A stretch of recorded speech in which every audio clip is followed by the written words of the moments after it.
Sizni qancha qilgan rahmingiz buni mana bunaqa manipulyatsiyasini oshirib, buni reabilitatsiyasini kechiktiradi.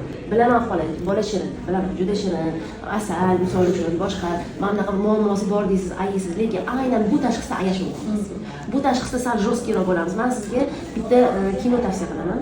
Ochib ko'rasiz kinoni. Kinoning nomi Vaqtinchalik qiyinchiliklar degan kino. Aynan shunaqa tashxisli bolalarni ota-onasi tomonidan qilingan munosabat haqida juda zo'r rossiyskiy film. Oldin o'zbekchasi yo'q edi, hozir o'zbekchasi ham chiqqan. O'zbek tilida Vaqtinchalik qiyinchiliklar degan shu kinoni bitta ko'ring, o'zingiz uchun tushunib olasiz. Nima qilish kerak? Faqat oxirigacha ko'rasiz.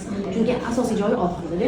Boshida otasi rosa qiynaydi bolani. Bolani uncha qiynaydi, yuragingiz chidamaydi. Lekin oxirida ko'rganingizda tushunib yetasiz, shu otasi to'g'ri ish qilgan. Haligi bola millioner darajasigacha boradi. O'sha otasini nimasini. Onasi ayaveradida DTP bolalarni maktabiga bermoqchi bo'ladi. Otasi aytadi, bekorni aytibsan deydi. Bermaysan DTPga deydi. Sog'lomlanchi boradi. Ustidan kuladi hammasi, pul so'kulaversin deydi. Shunaqa qilib ota shu darajagacha olib keladiki, haligi bola o'sha yurolmagan bola yurib ketadi, itog'ida millioner bo'lib ketib, nechta biznesmenlarga dars o'tadigan bola bo'ladi. Otasini anamay sog'lom bolalar ichiga qo'shish uchun qiynoqlari sabab. Ona xuddi siz qilgan ish qiladi. Mashina qilib paq-paqlab yo'q deydi otasi. Jostki turib oladi deb juda zo'r olgan kino. Ko'rib chiqasiz bitta, xo'p?